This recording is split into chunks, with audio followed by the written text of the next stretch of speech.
All right.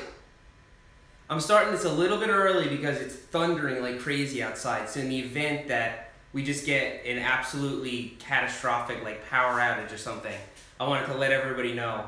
And if anybody comes back to the chat, those of you who were here earlier, tell them that I'm gonna try and get it on cellular and get it back, and we'll ride out the thunderstorm. But anyway, hopefully that's not gonna happen. I've got my lights, I've got my camera set up, I got my bike up here. This is what I rode over in Washington. I'm not gonna start working on it until 8, but we can talk about other stuff. There's everybody. There's the latency.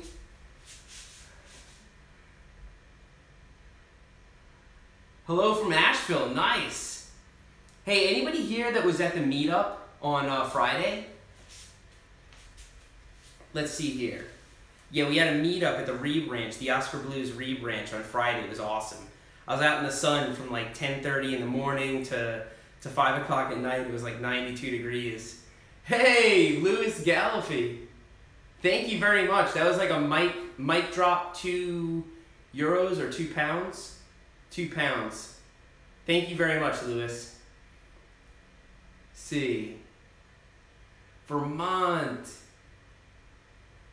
Still going too fast for me to read, but it is what it is. Washington, British Columbia, Germany, Portugal, Manchester, New Zealand, Australia, Oregon, Scotland, Southern California, Canada, Greece. As always, we have people from everywhere. Welcome, welcome. So, I'm going to go over some of this stuff again at 8 o'clock when everybody's expecting to be here, but I'm going to show you guys a couple of kind of cool things here. Make sure I can move this camera without losing reception. So a lot of you guys, especially those of you who have been with me for a long time, like since really early on in my videos, has been asking what happened to the sinker, where's the sinker, do I ever ride it anymore? And actually I do. It's right here. Now the sinker needs a little bit of TLC. I've definitely beat on it. I rarely ride trails with this bike. I have a lot of other trails to ride, a lot of other bikes I can ride trails with.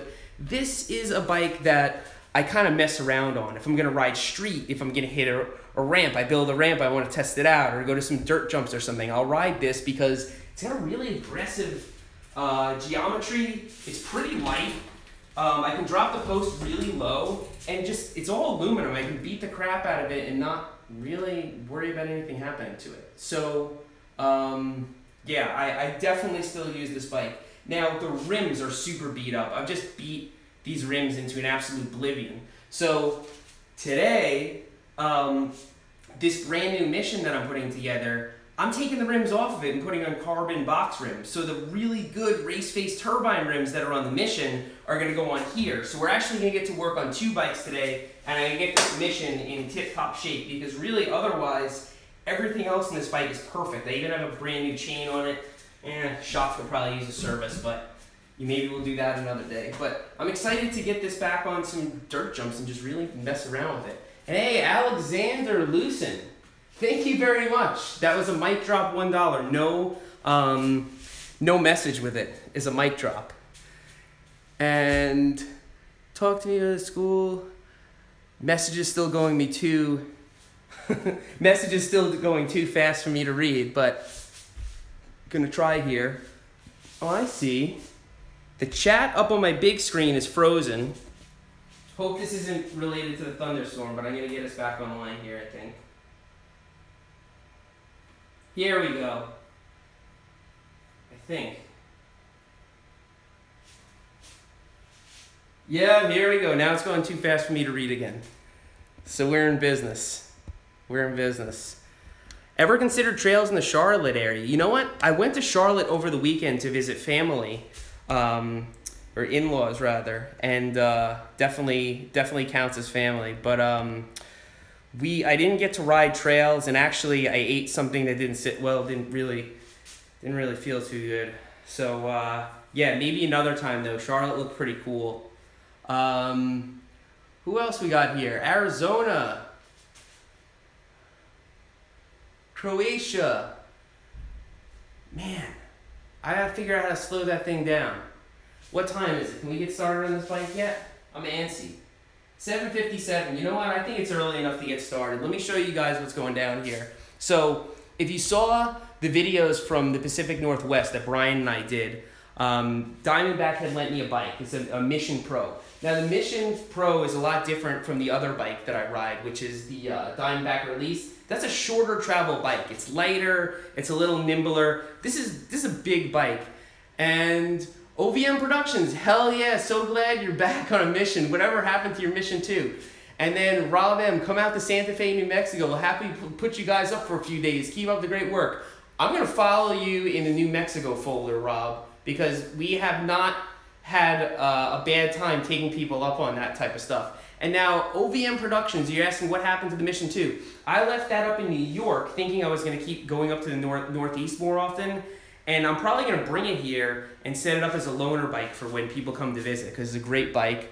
Only the Bold Project, Live Life Loud, brother. We met at Santos with Phil. You know, when I was there with Phil, we only met a small handful of people because we were trying to avoid crowds. So I probably remember you. So thanks for saying hi and thanks for the $2. So Rob, OVM Productions said, glad to see you're back on a mission. So a lot of you guys asked, why don't I just always ride this? Isn't this like a better bike? Not really. It's got 6 inches of travel in the front. And it's 160 in the front and rear, so it's a longer travel bike. It has a longer chainstay too. Like the back wheel is further from the crank. So this is like an ideal bike for climbing something for a long time and then really prioritizing the downhill. Okay, if there's going to be a lot of ups and downs, it's not as preferable as my Release, because the Release is a better climber. The Release is also a shorter wheelbase, a shorter bike. It's easier to flick around and get crazy on. So I only ride this if I'm going to be hitting something that's really, really gnarly. Definitely not as big as a downhill bike. You can pedal it a lot easier than a downhill bike if you have to climb something, but yeah, still pretty much as big as you're going to be able to get on a trail bike. And what do we got here? Side with the Werewolves. Can you do a video about finding trails? Growing up in southern New Hampshire, I could only ride the old power line trails. I did a video on finding trails, but yeah, I could definitely do one again. There are definitely new ways that we could talk about that. Hearing about it from friends, asking people at bike shops. That's like the best. Whenever I go into a new town, or like when I'm on some kind of trip and I have to find some trails, the first people I ask are the bike shop, and they're like excited to just get out a trail map and show me everywhere. So go into a bike shop that has a lot of mountain bikes hanging in there. And Patrick Curley, are KS dropper posts good? In my opinion, yeah. I haven't had one fail yet. I mean, they're not great. If you in the morning when you press the button, it's not going to pop up. You got to kind of like get it going in the morning, but then it'll work reliably for the rest of the day. Every dropper post in the market has some kind of quirky problem, maybe other than like the Thompson. I've seen every dropper post fail. I've seen the RockShox Reverb fail. I've seen the Specialized Command post fail. I've seen, yeah, I can't name a dropper post I haven't seen fail, but I've had a lot of KS Levs, and it's not special, it's not particularly nice looking, not, you know, kind of gets sticky if you don't have a ton of air pressure in it, but doesn't fail. You know, I've crashed with it, that doesn't have a lot of play in it either. This RockShox Reverb on this bike, it worked pretty good for the trip there, but I've had bad experiences with them in the past. So this one is pretty much perfect. Doesn't have any play in it, doesn't sag, so I'm hoping for the best. And Caliber Riot, hello from Kyle and Matt from New Jersey. When are you going back to the jungle? I'm actually trying to get out to the Northeast next month, and I'm going to try and ride some mountain bike parks in New Jersey and New Hampshire and upstate New York and everything. So yeah, probably later on in August, I'm going to go to the Northeast, and I'm going to let everybody know. Carrot Coffee, mic drop $1. Thank you very much. Daniel Galvin Law, come to London, cross the pond, and I'll show you where riders like Pro Brendan Fairclough are bred. You know what? I've gotten a lot of messages from people in the UK offering me places to stay, telling me they're going to show me around and everything, and that's a place I'm definitely going to be going, no question about it. I've got a whole file of people who have emailed me, and Probably not going to be able to see everyone, but I want to get out there and see as many trails as possible and really show the world what it's all about there. I've never ridden there before and love to. Pound Cake, you missed my first $10 donation, so I had to send another. What?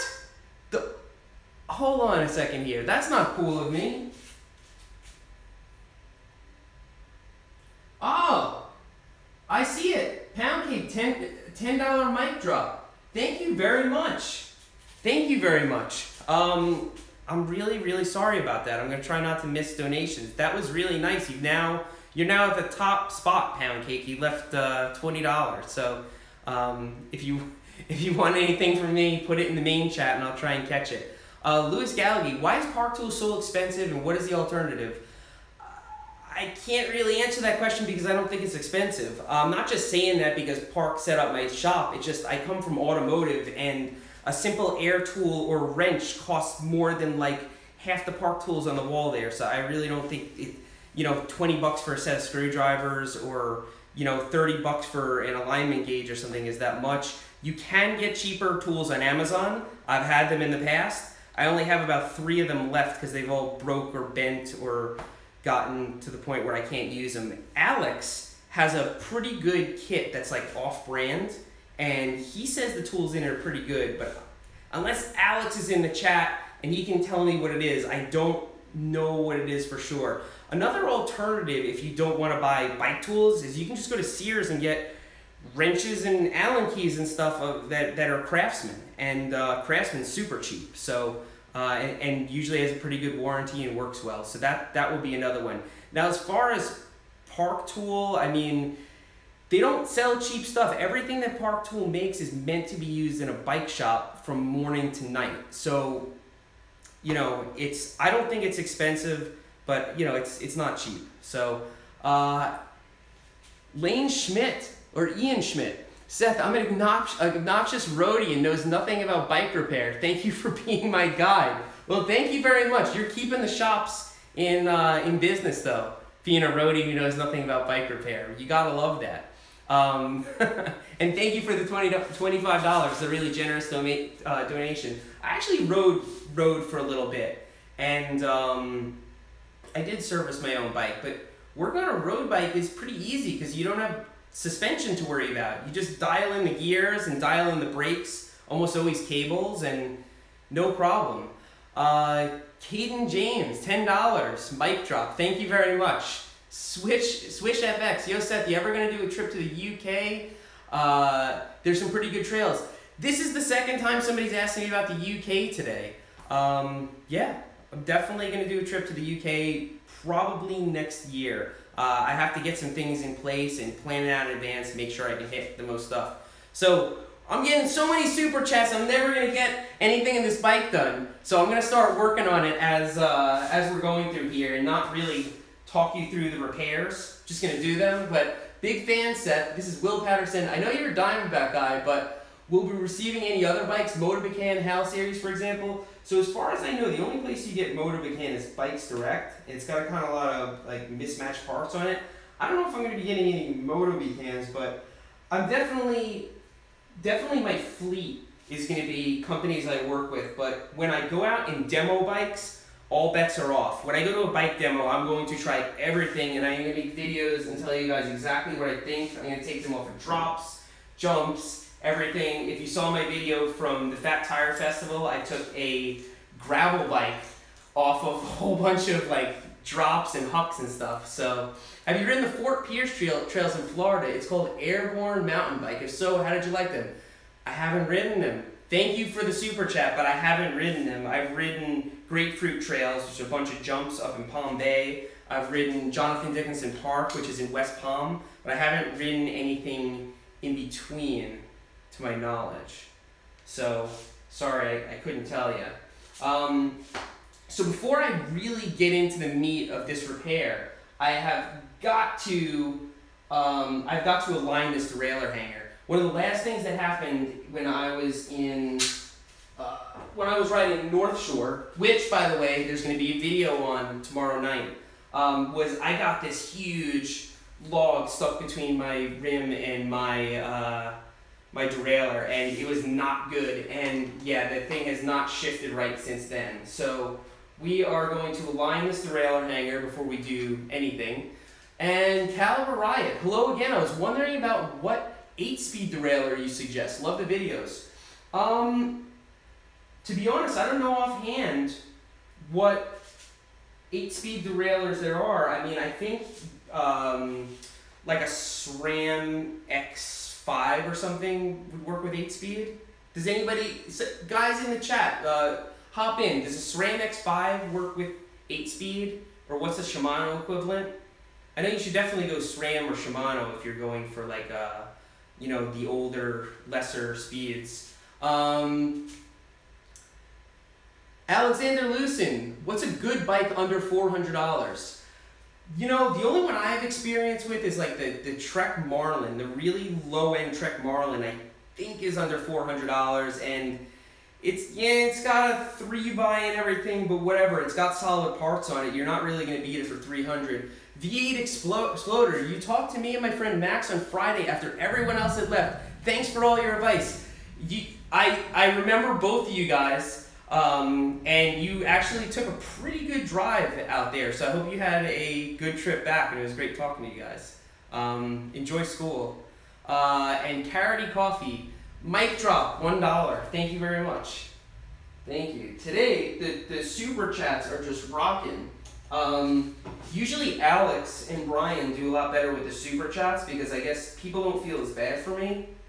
Because I got, you know, more like, I've got sponsors and everything, so it's like, what the hell are we going to give this guy money for? But I do appreciate the super chats, and it definitely gets my attention. Let's take a look in the main chat over here. I have a Trek Marlin, it's $450. Okay, so that's around $400. You're my hero, Seth, thank you. Have you ever rode League? I guess that means like ride on some kind of a team. No, when are you going to get a DV8? So that's Diamondback's downhill bike. I don't know, you know, downhill bikes, I'll maybe rent some, but I want to really learn to ride those trails on a trail bike so that I'm prepared for everything. And then eventually I'll get some kind of a downhill bike, I promise. Right now, I have too many freaking bikes, so you can feel bad for me. It's a terrible, terrible problem to have. You know, it's actually expensive to have a lot of bikes because I do get some stuff for free, but I still gotta buy all sorts of crap to keep them all running. And if you just let them sit there, they fall into disrepair. So I like to only ride a few of them. McGlynn57, I'm going to Tennessee. I'm planning on riding some trails. Do you have a video of what you should have to be prepared for any mechanicals? That's a really good video idea, actually. You should have a multi-tool, and you should make sure that multi-tool has a chain brake in it. You should also have a tube, even if you ride tubeless. If the tire gets to the point where you just can't ride it for some reason, you can always take the valve out, throw in a tube, pump it up, and get back to the trailhead. And by that, on that note, you should probably have a pump. A lot of people carry around CO2, but what happens is you go on a ride, you use all the CO2, and then you go on another ride, and then you open up your bag and there's no CO2 left. If you have a decent pump in there, where is this little thing I just dropped on the floor? If you have a little pump in there, then you never end up with that problem. So I'd say a good multi-tool with a chain brake, a tube, and a CO2, and a pump are probably some of the most important things that you should bring. But let me know in the comments, guys, what else should you definitely always bring? And Wesley Minion, keep doing what you do. There's a reason you have the following you have. Can't wait to see you ride a new bike. Dude, Wesley, thank you so much. Thank you so much. That was very generous, very nice of you. You guys are going to see me ride this new bike because I'm going to take it to Bailey Mountain Bike Park. I actually threw out my back when I got back from that meetup. I was doing something I was washing my bike. Very mundane. Your boy Seth's getting old. And I threw my back out, and only today it's starting to feel normal again. So hopefully later this week I can hit Bailey Mountain Bike Park and take you guys along. Daniel Bear. Seth, come ride Raystown Lake in Rothrock in Pennsylvania. Your video's got the whole family riding. Oh, dude, that's awesome. Oh, that's Danielle Bear. Okay, I always mess up pronunciation between Daniel and Danielle, but okay, you got your whole family riding. That's always great to hear. When I can influence one person, it's great, but if I can influence a whole family of people, that's like the absolute best case scenario. Oh man. Oh good, these are separate. I was starting to think that because it's all SRAM, maybe the RockShox remote was integrated. Will Lucas. Hey Seth, I took your suggestion and started watching Brian along with you, Alex and Phil. I was wondering if you have any suggestions for knee pads. Dude, I really don't have a lot of suggestions for knee pads, but people have been emailing me with them like crazy because I complained about my POC knee pads. If you look in the comments of the last video that I made, where I was, not the last one, the one before that, where I was reviewing all those products, you will see literally like 50 different suggestions for knee pads in the comments of that video, although I don't have them out in front of me right now. And Eric Sostrom, I probably didn't pronounce that right. Hello from Sweden. Hello. I just went from my crappy XC bike to a full suspension enduro. I'm having super fun trying your tricks. Keep up the good work. Dude, Eric, thank you very much. I'm really glad that you're out there having fun. You probably have some long ass days up there in Sweden right now. Like probably stays light for like 18 hours or something like that. Anybody else from Sweden in the comments? How long does it stay light really late? Sweden's like crazy far north, right? Well, some parts of Sweden. Alright, so these are my aluminum Race Face Atlas bars, which I love the shape of these bars, and I really like the way they look and everything, but I'm taking them off, putting on these carbon box bars, which these are 780s, I think. Let's see. And these are 770s, so these are going to be a little bit narrower, and that's okay because I usually run between 765 and 770. Nick Herman. Oh wait, almost missed David Worcester. Only reason I didn't send any before is I didn't see any of your live YouTubes before. Send some to single track and ask you the questions. Thank you. You know, that's funny because when I saw David up there, I'm like, I recognize that guy, but yeah, it might have been from the other live streams. Nick Herman, $1 Canadian. Thank you very much, Nick. That was a mic drop because you didn't leave a message with it.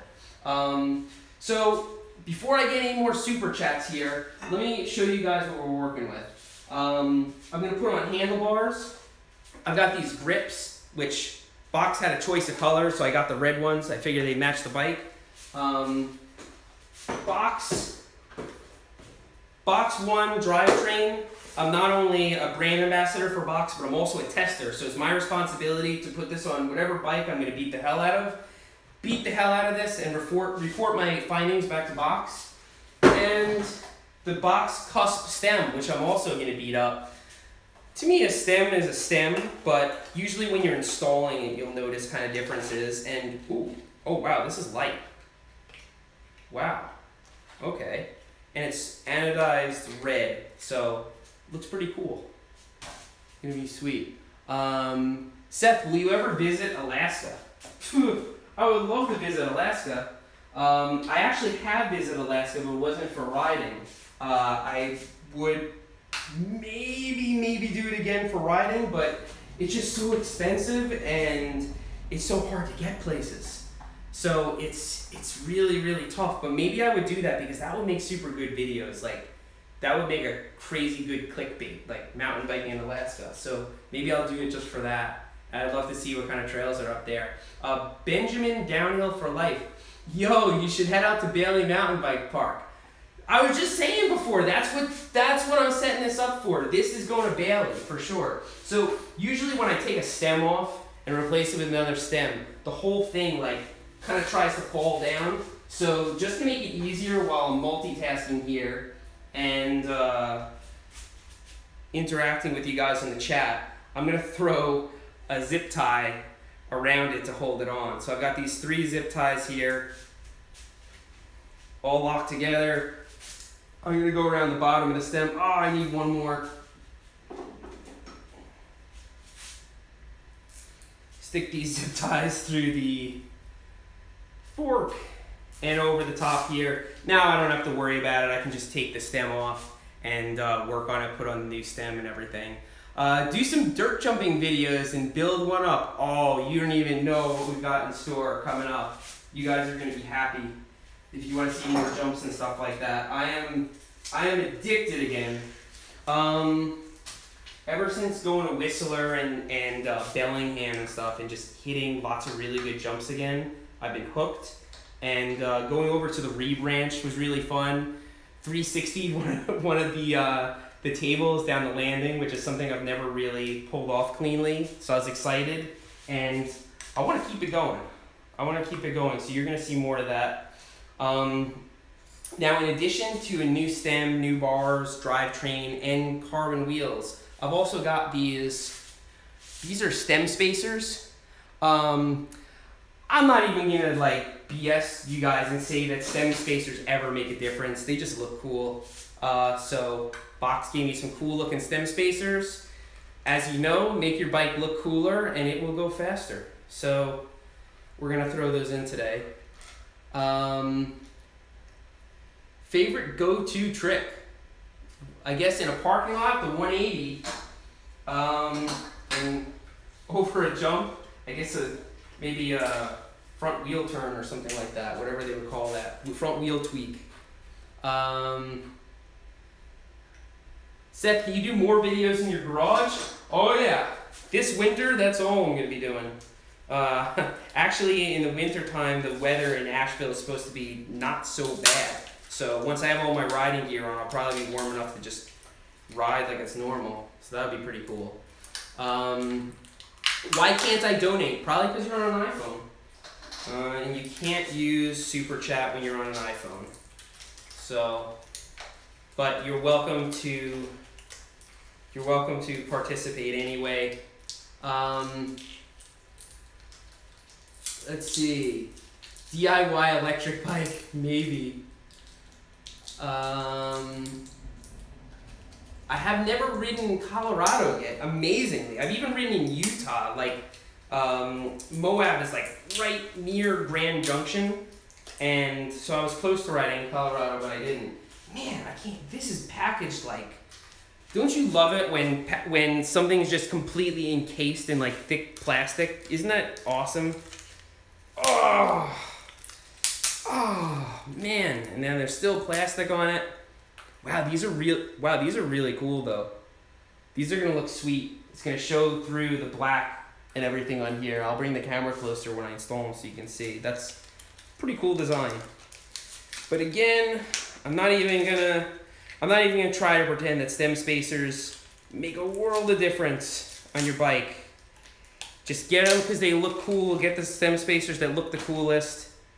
And like I said, make your bike look cool and it will go faster. So let's see how much we've got here. Do I have enough stem spacers to get this the height I want? No, so I'm gonna have to leverage one of these bad boys.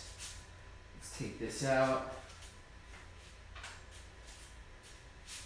Let's replace some of these with these.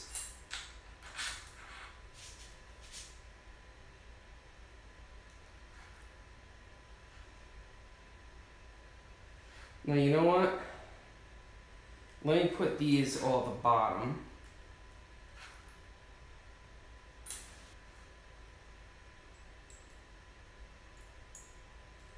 Then we'll put a fatter one up here. And then we'll put, I don't even know what I'm doing here. Maybe I should just put the ones that were there and save these for when I have enough. I'll get some more of these spacers and do all matching ones. I'm anal about this stuff. Oh crap, I got one other kind of funny thing to show you guys. Give me a second.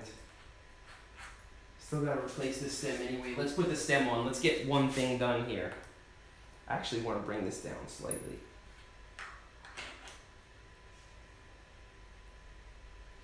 Yeah, why is this stem so freaking high?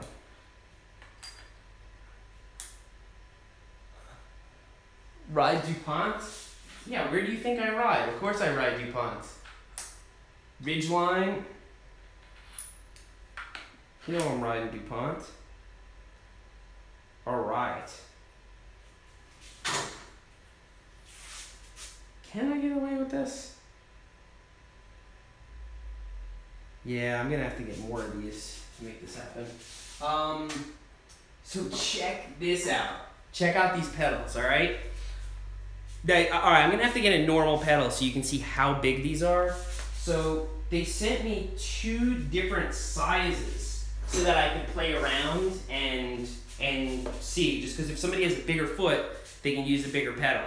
But because I'm going to be using this to ride park, I thought, well, wouldn't it be interesting to try just having like a huge pedaling platform? So this is a normal pedal, and here's this pedal. It's actually, I don't know if you can see from this, but I mean, it is massive. So it's going to be interesting to try a huge pedal and see how it works. Let's see what's going on here in the super chat. Make sure I didn't miss anyone. And how much are they? I don't know. These are the Crank Brothers stamp pedals. I would imagine they're not cheap. Crank Brothers makes some really nice stuff. So I'm excited to try them. I tried them on my hardtail. Listen, they're nice, they look nice, they have really tight bearings and everything, but I'm not going to tell you that I notice a big difference between platform pedals. Just honestly, I just don't. I usually use whichever ones like come with the bike or whatever. If I'm riding, one thing I do notice is if you have a kind of a pedal like this that just has like nubs sticking out versus the ones that you can actually replace, as long as the pedal has fresh pins, I don't notice that big of a difference. Although I do notice if it's a really crappy pedal. I always notice that. You know what I noticed, guys? I'm getting so disoriented interacting with the chat and everything and going back and forth that I'm just working on this bike in completely random order. I took the derailleur off and then I put on the stem. I've got to get organized here. So I'm going to set up the cockpit over here, and then I'm going to go move to the back of the bike, and that's how we're going to do it. Justin Campbell, hello from Charlotte, North Carolina. How's NC treating? You love the videos. Keep it up. Dude, thank you very much, Justin. North Carolina is treating me really good. Love it here. The people are really nice. There's not a lot of traffic. It's quiet. The trails are unbelievable. And everybody's really stoked when I go out there. So, yeah, so far, I got nothing but good things to say about North Carolina. I saw somebody in the main chat asking why they can't buy stickers. Good question. I shut down my store when I was moving because it was just getting in the way of me posting videos. As it is, since I moved, I've only been able to eke out 2 videos a week, and that's just not enough. I really, 2 videos would be an absolute minimum, and I would like to get back up to 3 videos a week. So I have to shut down the store to make time because I have to process the order. I have to make sure each order was fulfilled. I have to do customer service. I have to pack things up. I have to ship them. That's like the amount of time it would take me to do an entire video each week. So have to choose, am I going to do videos or am I going to do the store? And yeah, it would be great to make the money from the store, but you know what? That's not going to matter at all if I can't post videos. So there's your answer. I am talking to a couple of people who are going to be able to help me do the fulfillment, and I'm hoping to get that up in the next couple of weeks. You guys are going to be able to get stickers, shirts, all that stuff, and if they screw up your order, it's not my problem because it's going to be somebody else handling the fulfillment. So they'll spend the time making it right. Ken Will, 1, 5 for beer. Thank you, Ken. 2, started working on my bike when I got your notification, trimming it in blue parts. And 3, I can't get the analog clock to install.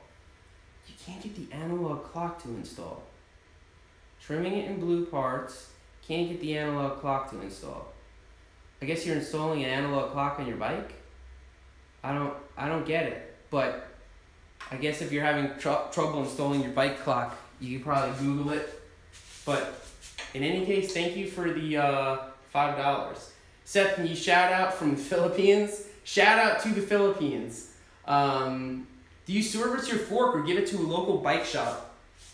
In the past, I have given it to a local bike shop, just somebody who's really into servicing forks. It's a messy job, but then again, I had like a wooden deck in my backyard and really no clean kind of place to do it. So now that I have a shop, I'm going to be servicing my own forks for sure.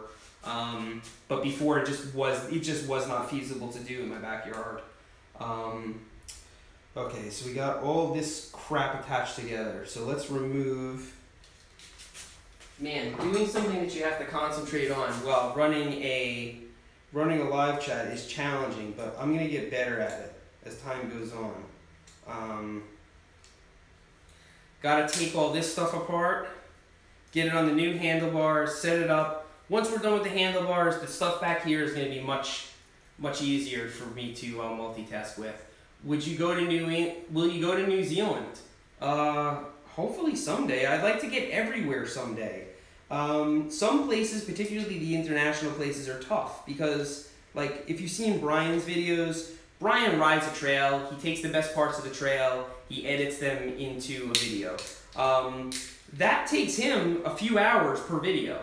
My videos, I film all day, I come up with a script, I record a voiceover, I edit it down, just each video takes me 4 days. So if I'm away for 2 weeks, some of those days are going to be spent making videos, some of those days are going to be spent filming, and all the while you guys are going to be like, where the hell are the videos? So if I can't go everywhere and also post videos regularly. You saw how far behind I got just after the Washington trip. So yeah, I'm going to figure out a way to handle it in the future. ZZ8000Z, thank you. Seth, what's your email? Me and Gage forgot it and filmed this over at the Gaps at Rebrand, please. I'd like the zip tie hack on the fork. Zeb.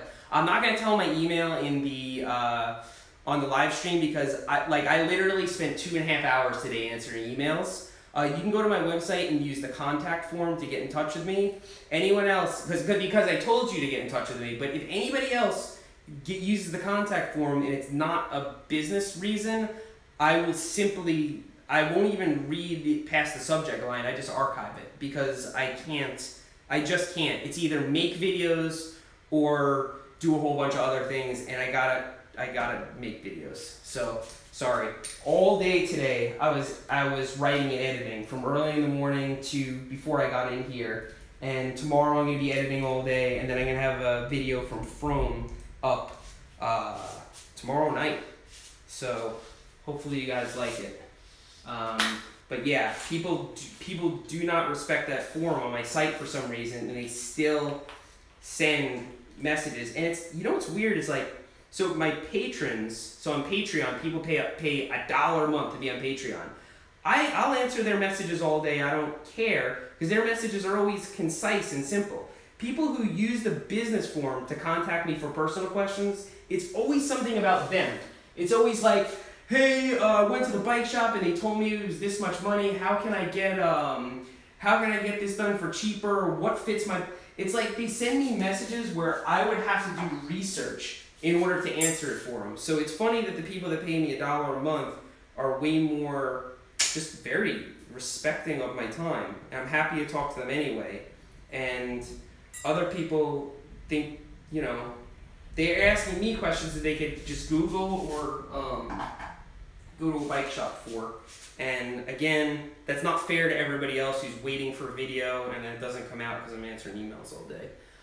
Sebastian on his bike. Thank you for the mic drop, $2. For those of you who don't know, a mic drop is when somebody just leaves a super chat, no message, just like, boom, here you go, son. So, much appreciated. And somebody said shout out to Long Island. You're damn right. That's where I'm from. So certainly shout out to Long Island, and hopefully later on in August I'm going to maybe ride Stillwell or something just for fun. All right. Where is my, I forgot my head, I forgot my arms, I left my brain inside. I don't even know what I'm doing right now. Okay. All right, I think I understand what I'm doing. I'm putting handlebars in this thing. Once I have the handlebars on here, everything's gonna make sense. And what's cool about these box carbon bars too is they have this rubber coating already on here. So you can just clamp it right to the stem and it like locks in there really nice. It's pretty cool. Right, Allen key, take this thing off. Don't look at the screen for like a minute. Deal with it when it's over. Let's get these bars on. We need progress.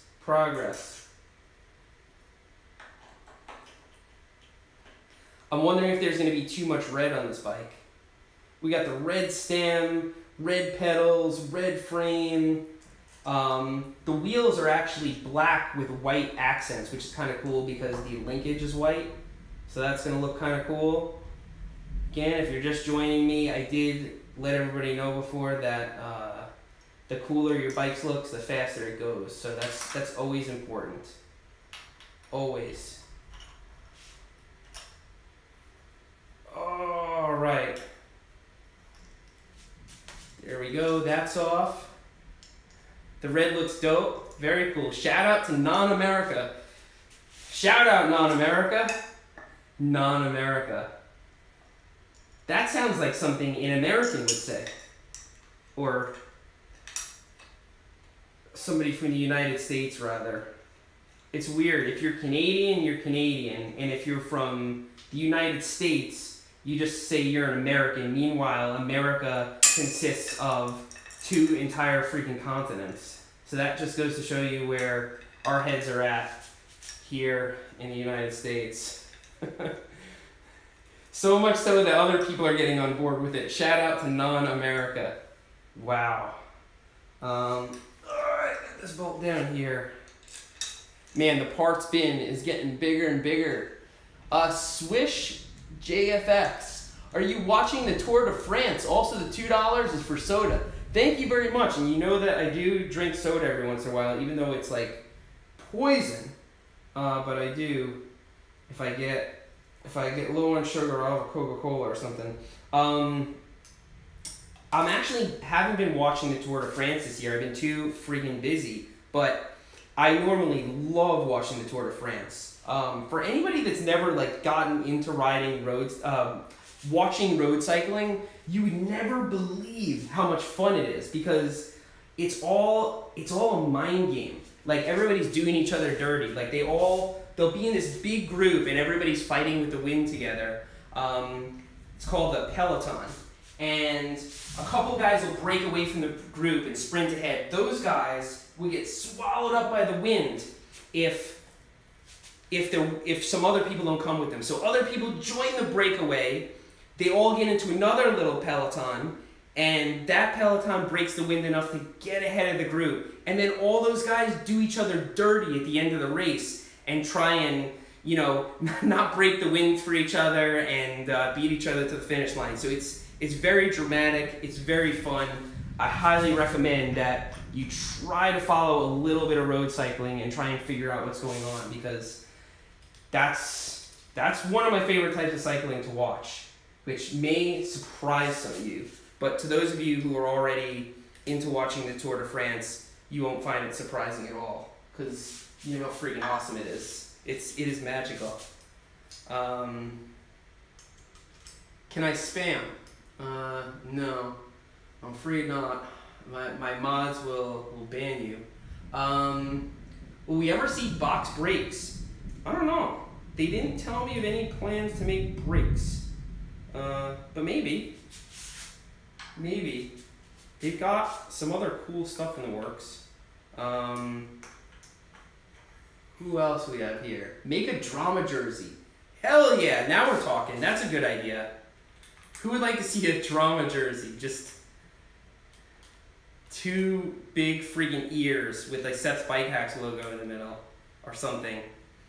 All this stuff I'm working on, like more more shirts, stickers, stuff like that, and giving you guys a way to buy it easily without me having to personally ship it out, because that's really was the limiting factor last time, is I was actually doing all the fulfillment and trying to make videos at the same time. So, let's see.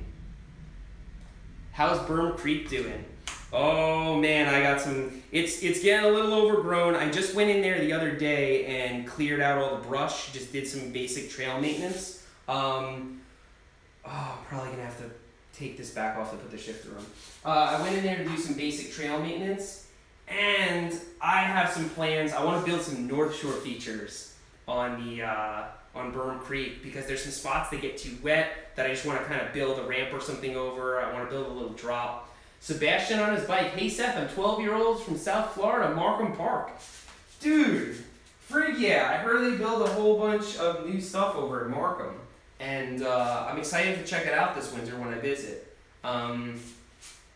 Markham was always quite the impressive place. I've like ridden with guys from Colorado who would go to Markham Park and they're like, we did not expect to see this in Florida. You know, I'm not going to say they're like, you know, 1,000-foot vistas or anything like that at Markham, but there's some stuff that you will not expect to see in Florida, I assure you. All right. I look like I've never worked on a bike before right now, because my head is in such a knot trying to do this all at once, but I'm making it happen.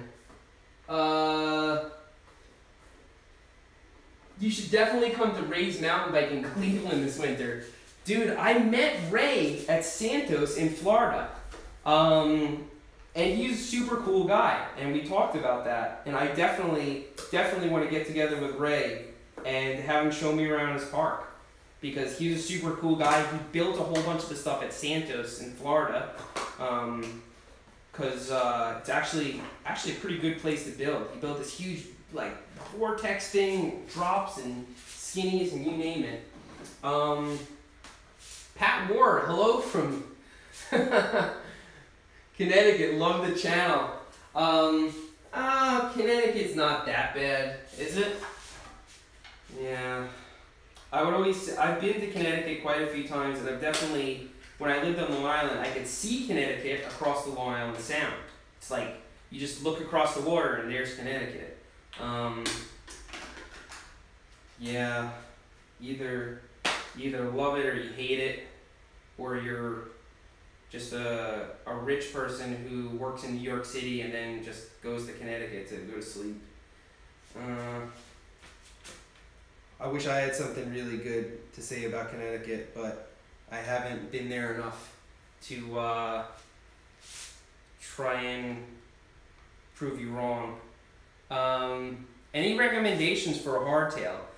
You know what's a great hardtail, I think, is the Rally Toe Cool, because Phil can speak for it. He made a whole video on it, and I actually like plus hardtails. People call them cheater bikes or whatever, but that's BS. Plus hardtails are a really good category because you get a little bit more cushion than a typical hardtail, but you're still on a hardtail. You still have that kind of, rigidity, but you still have some cushion. And Phil beat the crap out of that Rally Toe Cool. He like backflipped it, so I would have to say that's a pretty good starter hardtail to get. And Surly Jones, what's a gnarly trail do you recommend in Asheville? A gnarly trail in Asheville? You know, I'd like to recommend trails that I've actually shown you guys on the channel so that you can actually see it. Check out Kitsuma Ridge, which I've featured in a few of my videos because I ride it often and it's got a little bit of everything. And I would also check out Green's Lick, although I don't know if I would call it a gnarly trail. It's just super fun. It's got like a little bit of everything, and yeah, I like it. That's in Bent Creek, and then Kitsuma Peak's up in Black Mountain. Man, guys, I'm dying 1,000 deaths here. think I put this dropper lever on the wrong side of the brake, and I'm just totally, yeah, this is just a mess. I don't think that when the super chats come in this much that I can really work on a bike effectively. I'm going to Santos with mountain bike stuff. Please sub. Have you ridden the parks in Georgia? What do you think? And okay, so let's start with Falcon. Have you ridden the parks in Georgia? What do you think? I haven't ridden in Georgia, but Brian and Alex did a whole bunch of riding in Georgia, and they loved it. I really want to get out there because I know there's really good stuff there. Atlanta metro area, and then like, you know, northern Georgia by like Ellijay and all that. I definitely want to check out. Sebastian on his bike. I'm going to Santos with mountain bike stuff. I guess Mountain Bike Stuff is a YouTube channel, so you can check them out. And you're going to Santos. If you're going now, it's going to be really hot. But Santos is always a good time. It's like a little, well, not little. It's a bike park in Florida, built in an old quarry, the Vortex Pit. It's insane. You would not believe that something like that is in Florida. And I don't care what you've ridden, there's stuff there that will scare you. I assure you of that. Okay, so now here are these box ODI grips, which are quite challenging. You gotta snap all the pieces together. As I recall, last time it was not easy. So it's going to be even harder while I'm trying to interact with you guys. What's a good bike for under $800? I think I mentioned before the Rally Tocool, which Phil tested out. That was like his budget mountain bike thing. I never really did much of videos on that. Although the Diamondback hook, I think is a pretty good starter bike. It's like $600 something.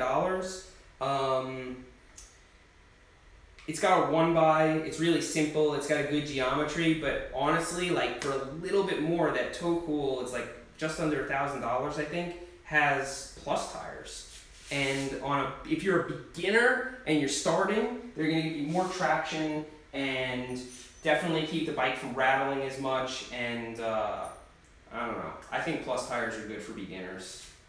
I've definitely taken some beginners out on the trails and put them on plus tires. You know what, guys? This has become, there's way too much concentration to do all this. I have to like find screws to put into the things in the ends of the grips and put the caps on and run all the, I don't think I can do this and do the chat at the same time. Please subscribe to us, and sorry for the spam. Well, if you pay for us, it's not spam, really. So yeah, you can subscribe to them if you want, but if you're acknowledging that you're spamming me, then you're not really sorry. So, but thank you for the $4 anyway. Have you ever broken a spoke? Yeah, I used to carry spokes with me when I rode BMX. Yeah, every BMXer has broken spokes. You wouldn't even believe how easy it is. You just smash your wheel the wrong way, or you smash your wheel the wrong way, or you hit your spoke into something, or you get your shoe caught in it. There's a million different ways you can break a spoke. And yeah, it's happened to the best of us. Will you show the bike dungeon? I will. I definitely will. Somebody says just build the bike. I would, you know what? That's a good freaking idea. Yeah, so anybody who's just joining me, I'm going to build this bike, and for a little bit, I'm not going to pay much attention to the super chats. I'm going to go back in and address them all in one shot, but yeah, gotta build this bike. We want to see what it looks like when it's done. Whoever said that, that's a really good idea. Just build the bike. I am totally with you on that. What's up from Weston, Florida, Markham Park? There, I just broke my promise. All right, let me bring the camera close here so you can at least be confused with me. Hey, there, say hi to yourselves. You guys are all up there. Here's your $5 to get you to focus on the bike for another 2 minutes. Hell yeah! I'll take that. All right. That's what we're gonna do. We're gonna build this bike. You know, I would always see Brian does a lot of live chats, and I would see that he was like working on a bike all night, and all he's doing is installing like a derailleur or something like that. And I'm like, is Brian the slowest bike mechanic in the world? Like, how does it take him all night to install a derailleur? And now I know why it takes him all night to install a freaking derailleur, is because he's doing live chat. And he's trying to interact with people while he's working on the bike. So yeah, it all makes perfect sense now. Okay, so these grips actually have these special caps that go on the end, but I'm not going to try and put those caps in right now with a mallet. I'm going to actually do that after the live chat because need to get the bike on the ground and do all sorts of crap, so I'm not going to, or kind of take the ends of the grips on and stick the caps in on the bench and then stick them back on. I'm not even going to bother with that. We're just going to get the bike looking right so we can all gawk at it. First, let's get the dropper lever on the outside. That makes more sense. And the bike is starting to look like a bike now. Put all this stuff on loosely, we'll get the bike on the ground, and then we'll tighten it all together. Let's go into turbo mode here and get this done. $5 to get you to focus on the bike. I love that. I've stared at my handlebars for like literally 30 minutes and didn't do one thing. Like I would start to do something, chat would come in, try to address it. I'm a mess. Oh, gotta put a cap on the end of this. Gotta love having a parts bin. Whatever you need, you can just grab for right away. Let's move this over. There we go. All right. So this is gonna go in here. Put this little cap on the end. Feed this in here. Probably be all messy and tangled up with my other cables, but we'll find out that in a minute. Yeah, this one's going around the brake. Can't do it that way. It's got to go along with the brake cable, the brake hose rather. Everyone shut up so we can focus. All right. So for everyone that wants to really see this bike get together, I promise you I'm going to focus now. I'm going to focus now. One thing that's weird, oh I see, it was zip tied there. I was about to say the dropper lever looks super messy, but that's because it was zip tied there. Cool. All right. Cut this zip tie. Put another zip tie up here.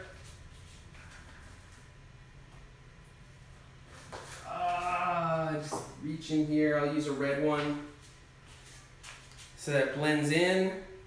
We're getting somewhere, guys. We just got through more progress in the last minute than for the entire time. Let me tell you a little bit about this bike while I'm putting it together. So I've got Fox 36s on the front.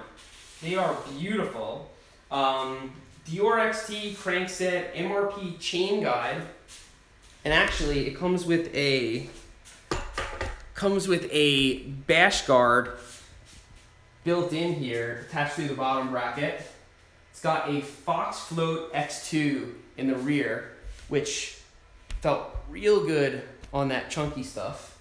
Overall, yeah, this thing is built to beat the dog crap out of my kind of bike. So this cable has definitely taken a beating. I might have to snip the end off. You know what I'm going to do is I'm going to put the back wheel on here. That's going to really look, that's going to be a good mental hurdle for us, because I'm going to put the back wheel on so I can use it to align the derailleur hanger.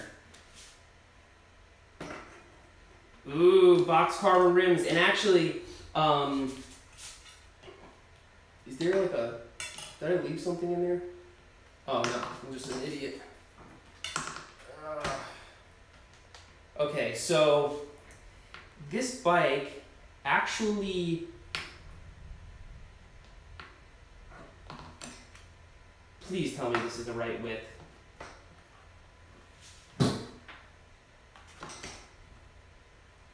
Oh, I see what I'm doing. I just can't do simple bike repair tasks. There we go.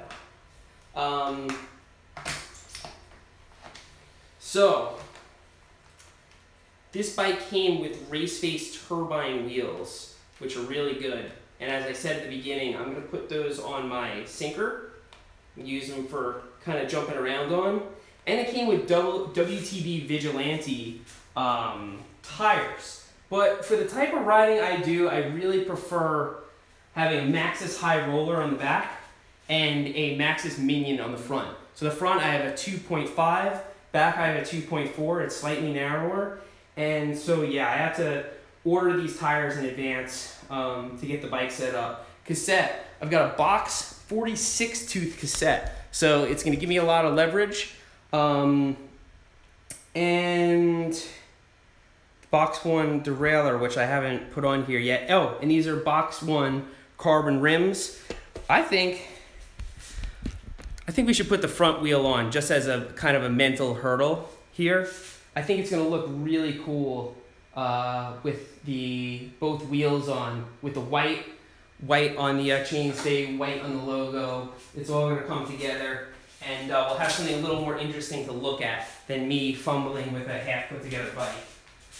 So while I'm doing that, since it's relatively simple, hidden name, I live in Seattle, was super excited when you made your Pacific Northwest videos. Love your vids, favorite biking channel for sure. You got me started riding again. Dude, thank you very much, hidden name. Crashing McSquirrel, $10 for entertaining and useful vids. Dude, thank you very much. Yeah, whether you give me $10 or not, I'll still try and make entertaining and useful videos. I know they haven't been the most useful lately, but I'm going to try and improve that.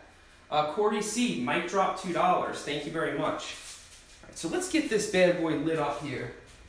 Get this freaking light. All right.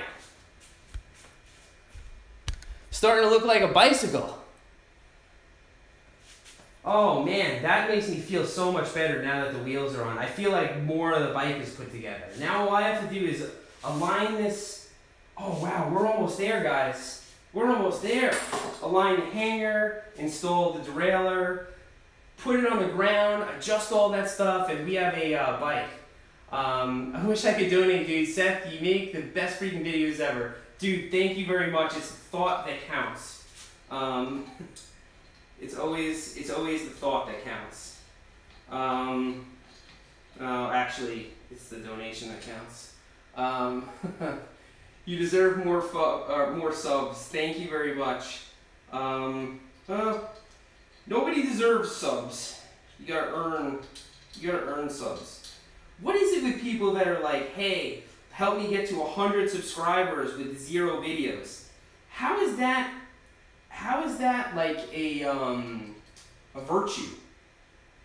Get to 100 subs without doing any work. You know how long it took me to get to 100 subs?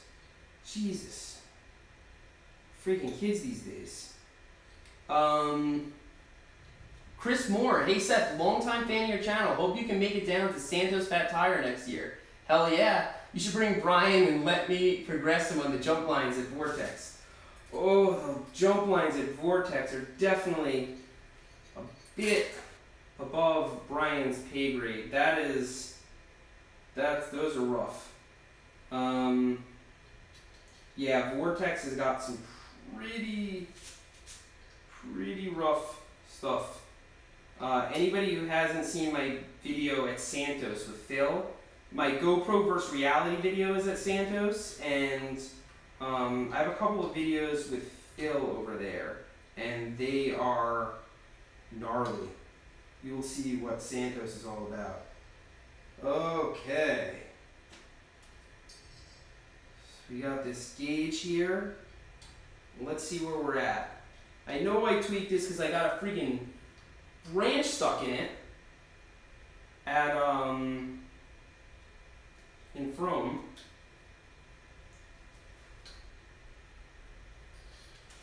Let's get it up here.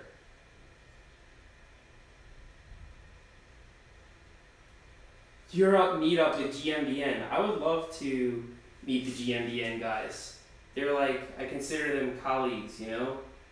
We're all in the same game. Okay, so it's got to come a little bit this way. Let's get this out of the way.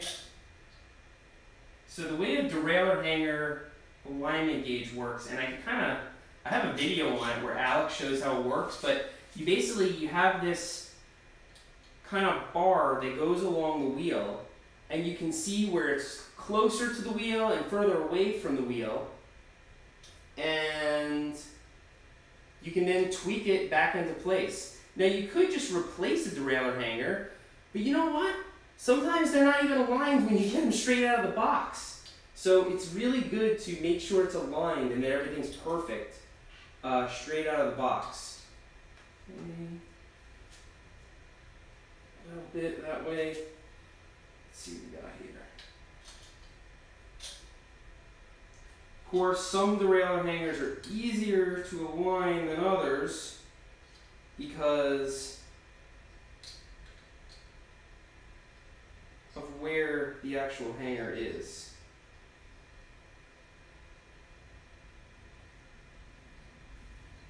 Okay.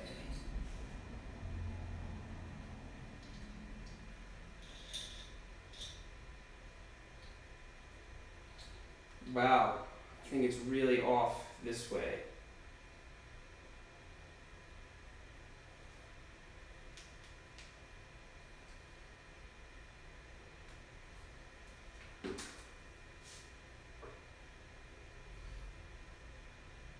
Bring Brian and let me progress some of the jump lines at Vortex.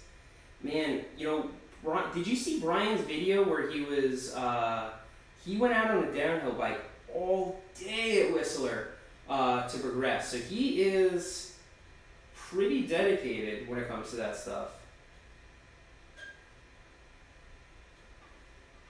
Okay, here we go.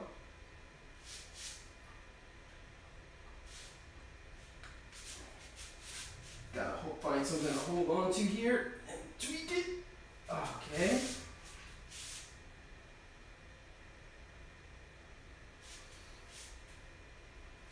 I don't want to like grab the wheel, but I guess it's not such a bad thing.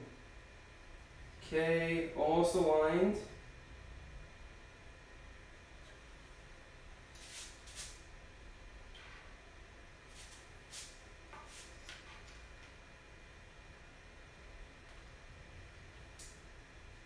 Sorry if I'm being quiet, guys. I'm working on bikes.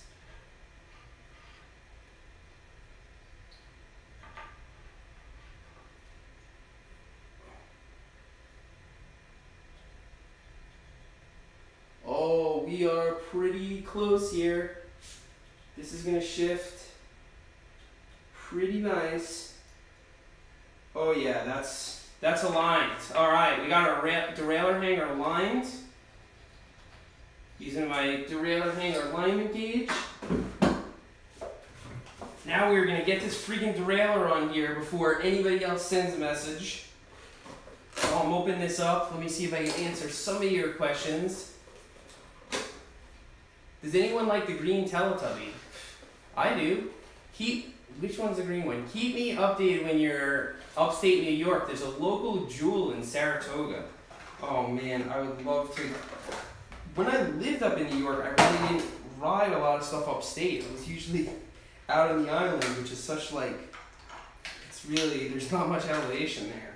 I would love to ride more upstate New York. And hey, how many of you guys saw Phil's video on Highland Mountain Bike Park recently with Phil and Alex? I'm interested, how many of you guys saw that video? I want to know in the comments. Because I just watched it before this live stream. And now I'm like itching to go to Highland Mountain Bike Park. Let's see here.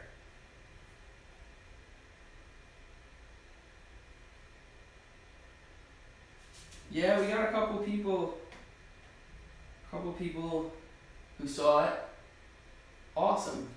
You guys were also asking about the podcast. I think these live streams are going to sort of replace the podcast. It's hard to get everybody together, and the podcast is becoming a lot of work for like almost no views. So I'm probably going to do something for my patrons, and that's it. Because the podcast just wasn't working out. Some of you guys really loved it, and a lot of you guys really didn't. So I gotta spend my time on the content that the most people are gonna really like. It was one of Phil's best videos. I thought it was great. I agree. I was like super engaged in that video. I was really enjoying watching that. Oh man. Hey, you know what? One of the people who left a super chat here, who I was speaking to over at the rebranch, I was talking to him about my videos, and I said, what's the stuff that really got you when you were a new rider? And he said, the cheap bike upgrades video. Because when you're a new rider and you don't have a lot of money and you have your first bike, it's like the bike is just sitting there staring you in the face, and you want to do something to it. Like you want to kind of baby it. You want to do some work to it. You want to upgrade it, but you don't have a freaking dime. And it was cool to just be able to get some little connectors and colored zip ties and things, and actually make the bike better. Well, not make it better, but make it look better, which, as you guys know, makes it a little bit faster. So yeah, I thought that was interesting, and so I was starting to come up with a list for another video kind of like that, like 10 more cheap bike upgrades, because got a pretty good response on it. Alright, so I'm setting the limit screws here. And mountain biking 8 months, thanks to you, Santos. Man, I gotta get my ass back to Florida for a visit this winter. Got a lot of fans out there, and anybody like in the area who has never seen some of the trails in Florida, you would never expect a lot of the stuff that's out there to even exist. But like Santos, that place is no joke. They have like a 20-foot drop out in the vortex pit. It's just pretty scary. So, let's see. Gonna have to set this limit screw.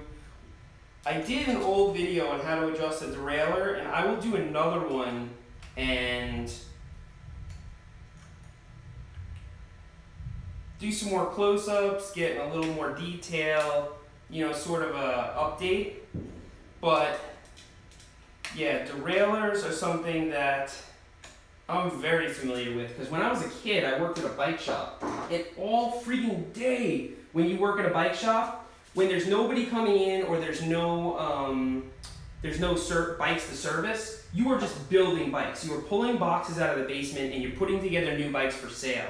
And so most of that is cutting all the crap off the bikes and bringing boxes out to the dumpster. And the rest of the time, you're dialing the brakes and the derailleurs. So I've tuned so many freaking derailleurs, it make your head spin. It was a long time ago, but yeah, I still did my time in the derailleur tuning business. And yeah, I did enough of that to last me. I don't know where my third hand is. I've got this tool that actually pulls the derailleur cable, but I can do it with my hands. Let's see here. Seth, do a video explaining the difference between XC trail, enduro, and downhill. That would be a good video. I'm sure somebody else has done it. I mean, XC is, those are trails that you're going to be pedaling on a lot. A lot of the stuff that you'll find in Florida is XC. Enduro, you get timed on the downhills, but you don't get timed on the uphills. That's a race. So that's sort of like downhill, but you have to have a bike that's capable for climbing. That's why enduro bikes are so freaking expensive, is because they're good for everything. And then downhill is downhill. Need I explain any more? Downhill is just getting on a lift or shuttle and taking the friggin' thing downhill and only pedaling when you want to go faster. What made you switch to mountain biking from BMX? Availability of people to ride with, my age. As you get a little older, it's, you know, less acceptable to just be like trespassing and riding on like somebody's ledge. And honestly, I don't know how much more like proper BMX I'm going to be riding. I think I'm going to be doing more like dirt jumping, which dirt jumping is just BMX basically. I mean, it's the same thing. You're jumping a bike around. You have a bike that has minimal things to break on it. So who are we kidding? But yeah, BMX is pretty hard on your body. If you're not falling, you're not progressing. That is true for any type of BMX riding. So yeah, it's hard on your body, and I spend more time healing than actually riding. So yeah, that's probably why you don't see as much BMX. But who wants to see more ramp videos? I'm just gonna put that out there right now. And regardless of what you answer, there's gonna be a whole bunch more ramp videos, so many more. I'm getting some more tools, and later this week, I'm going to be collaborating with a YouTube channel called Crafted Workshop. You should check out his channel, a guy by the name of Johnny. He makes just absolutely beautiful stuff that goes in people's houses, like furniture and stuff, but he's a mountain biker. So we went out for some beers and we talked, and he's down to make some really impractical stuff. Because that's all the stuff he makes is like super sleek and functional. I want to like, he's such a capable carpenter, and I want to push him to make impractical stuff, like, you know, a freaking ramp with like a beer tap in it or something. So we're going to collaborate. We're going to start off by making some simple stuff, and then we'll probably do it some more. And I definitely want to do some ramps with him, and I want to do some ramps here at the Hack Shack. Hardtail or full suspension from Markham? If you have a full suspension, go for the full suspension. It's going to be really rough on you. There's a lot of pedaling and there's a lot of gnar. So you're going to want something that can just hold the ground. I mean, that place is gnarly. Or a plus bike, man. Holy crap, that place is gnarly. Wow, we got the derailleur. We got the derailleur hooked up here. Yeah, bud. We got it. So to celebrate, let's cut this cable and put a little orange crimp on it. Actually, I'll put a red crimp on it, because the whole bike's red. All the box orange accents will leave orange. Red crimp. Then we'll get this puppy on the ground and maybe do some bunny hops in the garage or something. And then I'll show you guys some other bikes and stuff. Yeah, thanks to everybody who stopped donating on the super chat so I could get this done. I appreciate it. You guys are giving me so much damn money I can't even get the bike done.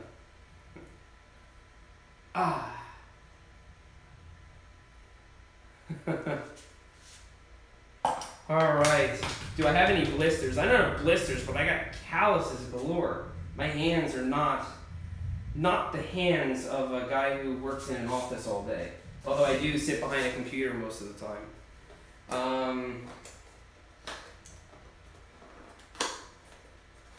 Thanks to the guy who donated $10 for him to focus. Let's scroll back. Who was that? Holy crap, there's so many.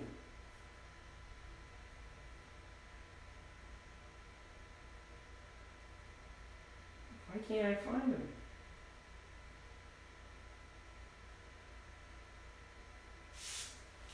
What happened here?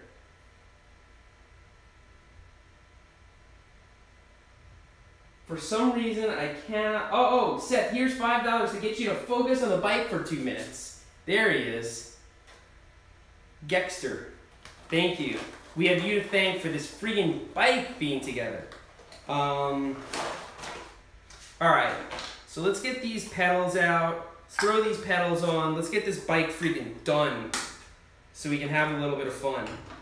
And by the way, for the entire time this live stream has been going on, I've been hearing thunder just threatening outside, like constantly. And afraid we're gonna get some lightning too, and the power's gonna go out. Just throw all this crap on the ground, worry about the mess later. I gotta say, these pedals are really light for what they are, for huge freaking pedals. I gotta say, I'll give you guys a close-up. Wow, the bearing is tight. That's always a good sign. The pins screw in from the outside. Very, like, there's nothing to it. I mean, there's so much space in this pedal, but still plenty of grip there. This is light and huge. I'm interested. Oh, is this the right or left one? Dude. I'll just look at the thread. Here it is. So I said this in one of my other live chats. Pedals are oftentimes, well, they're always reverse thread. And some people get really confused as to which pedal goes on what side of the bike and which one's reverse thread and which one's normal thread. The way you tell is you look at the bike from the drive side and everything screws on this way. Everything screws on like it would normally screw on. So now we have the other crank up here. Which way am I going to turn this pedal to screw it in this way? Look at the drive side and turn it that way. So this, if I was on the other side of the bike, it would be like I'm going in reverse. On this side of the bike, if I'm looking from the drive side, it looks like I'm spinning it the correct way. So that's how you know. Always look on the drive side. Now I got to get an Allen key through here to tighten these suckers on. You guys probably can't hear that thunder, but it is foreboding. Let's use this freaking thing. How's that? Oh man. And I can't even see which Allen key fits in here because it's too dark in here. Why don't I turn on more lights, you ask? That's a good question. I don't know. Now, the reason I don't turn on a lot of lights in here when I'm doing the live chats is because I have the projector up here. And if I turn on too many lights, I can't see it. You guys have heard the thunder? Wow, everybody's saying that they can hear the thunder. That's amazing. Yeah, it's just like threatening in the background. I'm surprised that it picks that up. This freaking mic sucks so bad. Why can't I? This is hard. This is hard. I can't find a... Ah, there we go. Okay, it's the big one. You heard that one, right? Let's see what's going on out here. If it starts raining like crazy, I want you guys to be able to enjoy the rain with me. I love a really good rainstorm.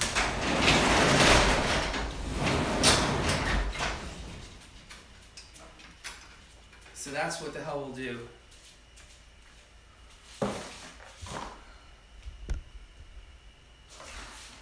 All right, got this pedal on.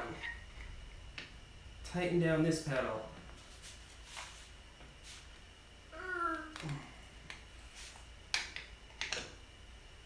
Wow, I really lucked out with all this stuff just matching. Like it's the right shade of red and everything. Let's take a step back and take a look at this freaking thing.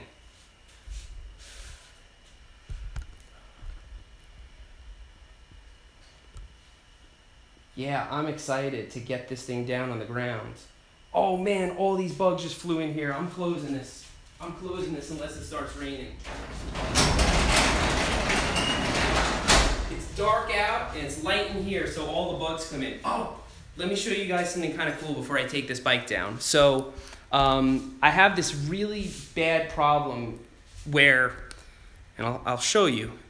As soon as I open up the door at night, because it's light in here, there's lights everywhere, bugs come flying in here, and I was gonna show you this huge ass bug that came in here. But anyway, what happens is I turn off all the lights and they fly into this bug zapper.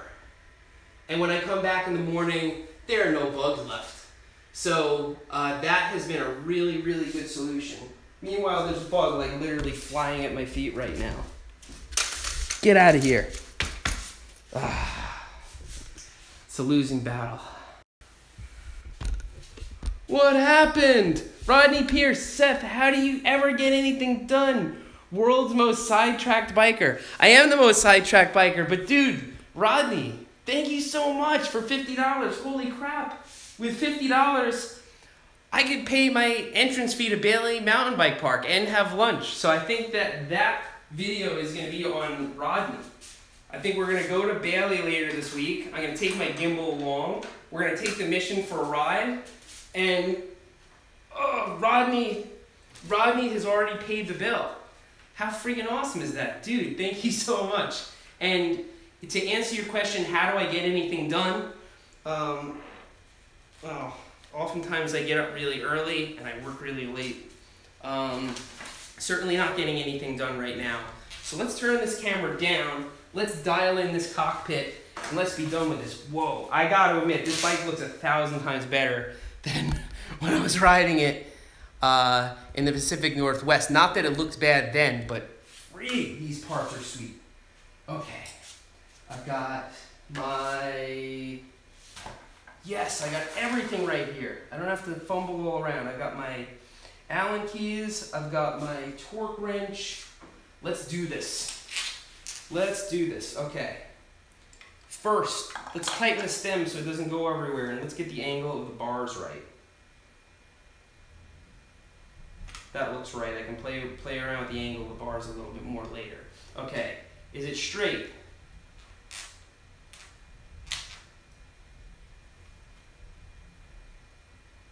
It's straight. It's straight. Okay, stem. I ain't using a torque wrench on the stem. It's aluminum on aluminum. Crank it down. We don't have time for this torque wrench nonsense right now. Is this actually too big for this? Oh no. Okay. Actually gotta get a real Allen key. Let's knock it out. Dude, Rodney, thank you so much. Did anybody just see that bug just literally 2 millimeters from me? Not that I have any sort of fear or bugs, but damn. Just annoying. They just irritate the hell out of me. Will this be uploaded later today? So let's talk about that for a second. So these live streams, if you were to go to the top of your URL bar or go to like the share thing and send it to yourself, you can replay this later.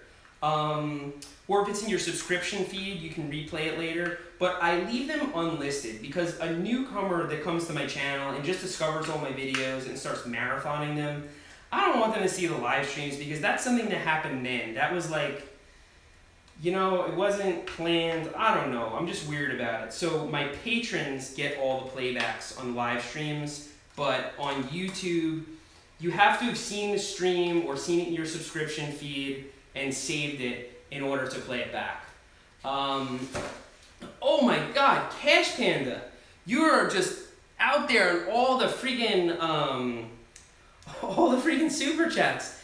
have some more fun at the park. Just got my 2017 Giant Tramp 2. Dude, congratulations. Ripping up the trails here, editing some video to show off our Ontario flow trails.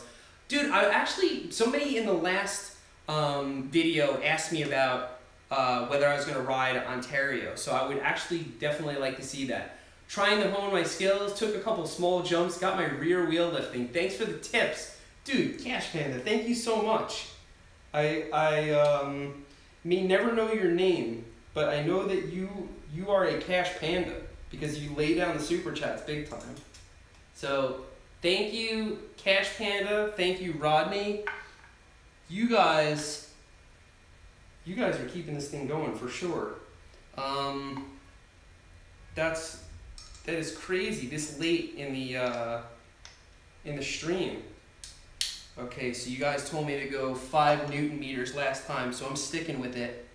And I'm going to tighten these stem bolts to 5 Newton meters, and then I'll put the camera back up so that you're not looking at like my leg.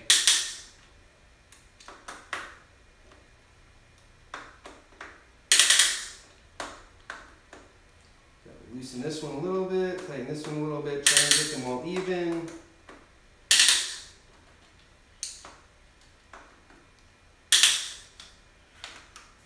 Yeah, this does not appear to want to turn anywhere.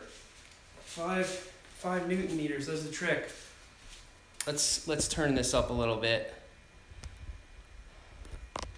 All right, let's get the rest of the cockpit going. Whoa, the thunder's going. I feel like if it starts raining like crazy, the bugs aren't gonna fly in here because, you know, it's like raining and bugs are scared of the rain, right? I don't know. We'll try it. If it starts raining like crazy, I'm gonna open the door. Maybe even take this for a spin in the rain. Just for dramatic effect. Cash Panda. My name is Cash Panda. For real. Cash Panda. You know, how many times, and it's true, there's an E at the end, but I'm looking at the screen that's sort of pixelated over here, and it just looks like Cash Panda. And that's hilarious. That is hilarious. On a few different chats, I've seen you come up, and we've always just said Cash Panda, but Cash Panda or Cash Panda. Oh my God. I've got to remember that. But I'm always gonna kind of think of you as Cash Panda because that is awesome. That would be the sweetest freaking name ever. Cash Panda. I think that would be a good name for something, like a bike park or something, like a company. Cash Panda. But yeah, that makes sense that your name is not Cash Panda. Cash Panda. Let's see drama. You know what?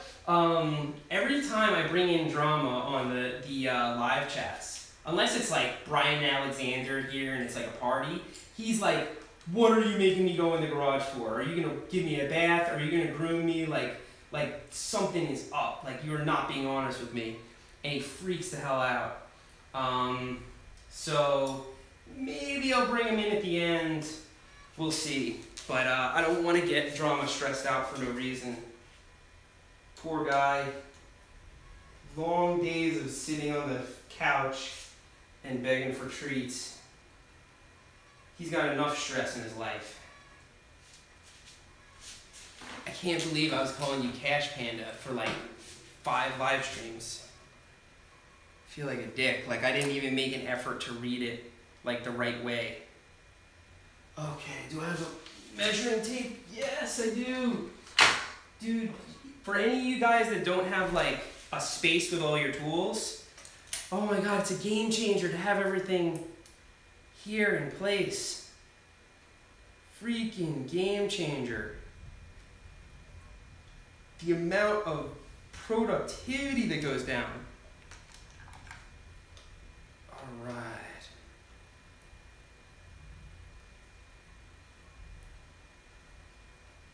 Please need to know what stem that is. It looks sick. That's the box. I'm gonna give you guys a whole bike check when we're done with this. Hey, I'll do a bike check on this after we're done, and then I'll also give you a bike check on my hardtail and my trail bike over there, because why not? We've been at it like, what time is it? This is like the longest live stream I've ever done. 9:27. It's been an hour and a half. We're not even freaking close to done.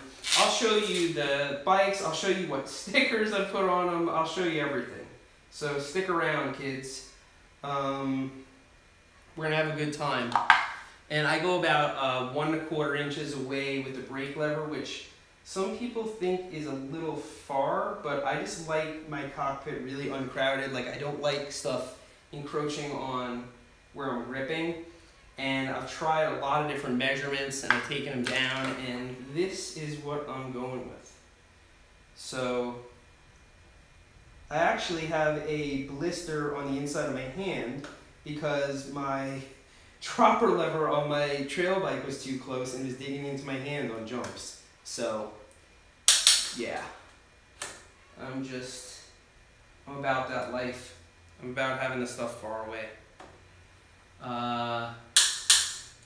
Please do this at Berm Creek.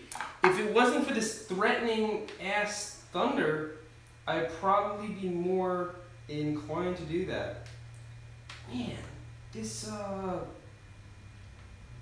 I can't say I'm a fan of RockShox's lever for the reverb. I mean, it's just like this big button that you gotta push in really hard. So if there's one complaint I have about this bike, it's that it comes with a reverb. I'd rather it come with a lev. But you know what? If you're complaining about a $300 seat post, then your priorities are messed up. So I gotta put myself in check and just be thankful for it. Okay, so that's done. Probably dropped something, but I'll find it later.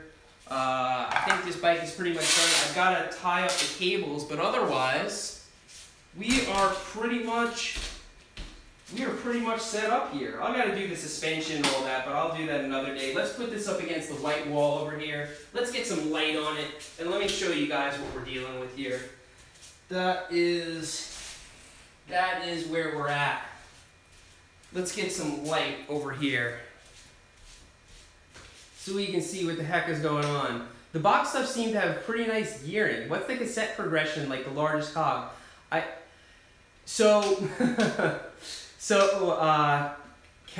Panday, thank you for all the super chats. So there's actually a 46 at the back of the box cassette, so it's really low. It feels great. It does have pretty nice gearing, and when I was riding this bike in the Pacific Northwest, I had the normal Shimano cassette on it, and I was a little spoiled, but there was no like that steep, well no, actually there was this one trail I almost died on trying to climb it. Hey Seth, got a hack for you to try. Pipe insulation wrapped in cellophane instead of the Huck Norris. Dude, that's actually would be a really fun thing to make a video on. Thank you for that. All right, so let's start at the beginning. So first of all, this bike came with these. These are the Race Face turbine rims, and I have nothing but good things to say about them. They were very light, very stiff, served me very well in the Pacific Northwest. It's got this big Shimano cassette on it. They have WTB Vigilante tires on them. They're all right. They didn't go flat. Nothing bad happened. I didn't wash out or anything when I was at Whistler, but I prefer the Maxxis High Roller in the back. Cost me an arm and a ball. And then this Maxxis Minion cost me an arm and 2 balls. And this is a 2.5 and there's a 2.4. Now the Box 1 rims, those are carbon provided to me by Box. They're significantly lighter than the Race Face turbines, but the tires are significantly heavier. So altogether, the entire wheel set is about a ½ pound lighter, having changed it, but the carbon's going to be a little bit stiffer. Of course, we have the Box 2 46 tooth cassette. box 1 derailleur, box 1 shifter, box stem. What? Let's look for the box. The box. The box that the box stem came in. That's the push shifter. Okay, the Bach cusp stem is what it's called. Cash wanted to know what that was. It's the Bach's cusp stem. And we've got the stamp pedals, the Crank Brothers stamp pedals. And you can probably see right now they're huge. They dwarf the bike. That's going to be a pretty cool standing platform for the bike park. Love how these box rims have the white on them that matches the linkage. I'm thinking the bike is looking pretty cool right now. It's even got, now I'm going to put bar ends on it, don't worry. Yeah, I am quite happy right now. And it's got 160 millimeters of travel front and rear. And as you can see, this thing has got a super long chainstay. So it's not so easy to throw this bike around, but it's made for going really fast downhill. So that's kind of like, you know, kind of a good thing. So let's take a look at the super chats. Will, what up, my dude? Do you plan on coming down to South Florida to visit anytime soon? If you can, please check out my movie on the Fakawi ride. It's my first movie. Was hoping to catch you there, but you were away. Yeah, I'm going to be coming to Florida in the wintertime because, yeah, the wintertime is the best time to come to Florida. So, yeah, thank you, Will, for the 10 spot. And, yeah, if anybody, the Fakawi ride's this big kind of road, mountain, kind of mixed, like, cyclocross kind of ride. Very long, tons of people start, I think it starts out in Weston. And, yeah, I haven't been to one yet. Ctron 417 had my first race this weekend downhill at Eureka Springs. Oh, nice. Crashed out in a rock garden. Oh, not nice. 3 stitches and bruised up ribs. Oh, very not nice. It was awesome. That's the spirit. That's that's the attitude that you should have when you fall like that. So, all right. So let's start with a bike check here because some of you guys have asked questions in a lot of other videos. I've seen a lot of questions about the different bikes, why I don't ride one over the other and everything like that. So I'm going to start from the beginning. So this is a Diamondback Mission Pro over here. All right, it's a 160 millimeter full suspension trail bike. As I said before, I rode this up in Whistler. I took it on the Pacific Northwest trip, and it served me very well. Now, the Mission is not a downhill bike. It's an all-mountain bike, all right? It's made for going really fast downhill. It's made for getting through NAR. That's why it's got a lot of travel. That's why it has a long wheelbase. That way, it's nice and stable. Now, you would say, that is a really gnarly bike. Why wouldn't you just ride this all the time? Why would you ever ride this one, which has 150 in the front? This has 160. This has 150. In the rear, this has 160. In the rear, this has 130. Why would I ride a bike with less travel? Well, because a bike with less travel is a hell of a lot easier to pedal uphill. It's more responsive. It's easier to throw around. This has a linkage that's a little more efficient when you're climbing. It's also got a really short chainstay. And by that, look how close the rear wheel is to the center of the bottom bracket, right? So I have my fingers kind of spread apart there, right? There's the rear wheel to the bottom bracket. Now let's go down to the Mission. Holy crap, look at how much further this wheel is away. That makes the bike much longer. So it's harder to throw around, but when you go off a big drop or jump, it's going to be way more stable. So this bike, good for riding more varied trails. This bike, good for going downhill really, really fast. Then we have my hardtail. Now this bike, to be honest, I don't ride a lot of trails with these days. I usually use it if I'm going someplace where there's going to be a lot of jumps, or if we're going to be riding straight and going to be messing around. And if you take a look here, I like to put all my boys on this bike.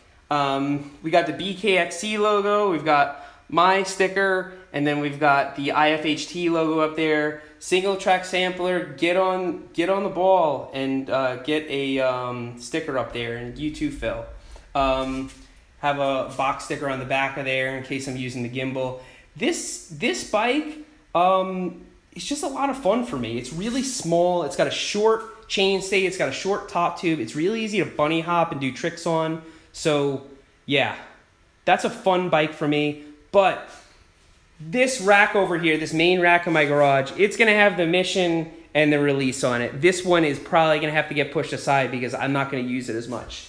Also have my hardtail trail bike, which admittedly has not been getting enough love lately. I've really got to take this out for a trail ride. I just have a lot of bikes to ride, and this bike has a really long top tube, pretty decent size wheelbase. It is really stable at speed, and it's got a 150 millimeter fork, so it's actually got more travel than my other hardtail, which is 140 millimeters. So this is just a hardtail trail bike, and it's steel, so it really absorbs all the vibrations and things in the trail. This thing is just an absolute blast to ride, and there's no excuse for me not taking it out more. I just haven't been spending much on the trails. So let's see what we got here. People have been laying off the super chat. That's good. I can actually get something done. Dude, what up, Dan? My friend Dan's in there.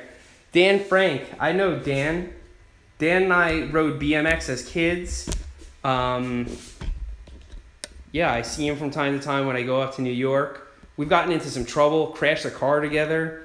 Yeah, Dan and I have been through some pretty good stuff. Did you see the terrible welds on the orange? On Alex's orange? No. I didn't. I'd be interested to see that though. The welds on this one, although this is steel, the welds on this one seem pretty good. But to be perfectly honest, I'm not a welder, so I wouldn't be able to tell you. I mean, I know whether it looks neat and consistent. That's all I could say. And these ones look pretty damn good, but I didn't see the terrible welds on Alex's orange. Is that something he pointed out in a video? I didn't, maybe I didn't watch that part. All right. People are like, how did you get the money to pay for your house and everything? Freaking YouTube videos, working around the clock. And I had a job before that. I have my own web development company. How to install a subwoofer on my car. We'll do some car hacks. We'll do some car hacks coming up. I want to do a couple of mods to the Ridgeline. And let's see, what else can we do here? I think we're pretty much done. I think we've covered everything.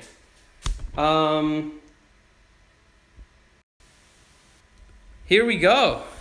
Yeah, thank you guys for joining me. Thank you everybody for the super chats. Let's take a look. Let me thank everybody again who gave me a super chat.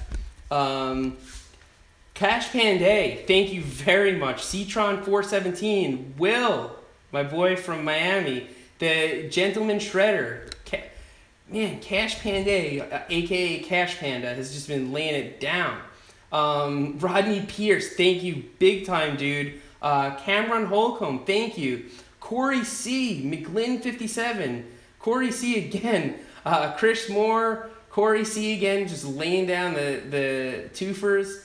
Crashy McSquirrel, thank you so much, dude. Hidden Name, Geekster, Adrian Barroso, Sebastian on his bike for the 4 spot, thank you. Falcon Millennial, Surly Jones, Pat Ward, Sebastian on his bike, Switch Fix, Sebastian, man, Sebastian, you've been leaving the 2 spots all the way down there. Z8000ZZ, Ken Witt, Justin Campbell, Benjamin Downhill for Life, Nick Herman, David Worcester, Eric Sostrom, Will Lucas, Danielle Bear, Wesley Minion, McGlynn57, Carity Coffee, V8 Explorer, Alexander Lucen, Caliber Riot, McGlynn57, Joseph Culligan, Will Patterson, Swish FX, Caden James, Ian Schmidt, Lewis Gallaghy, Pound Cake, Daniel Galvin Law, Carity Coffee, Caliber Riot, Patrick Curley, Side with Werewolves, Only the Bold Project, Pound Cake, Rob M,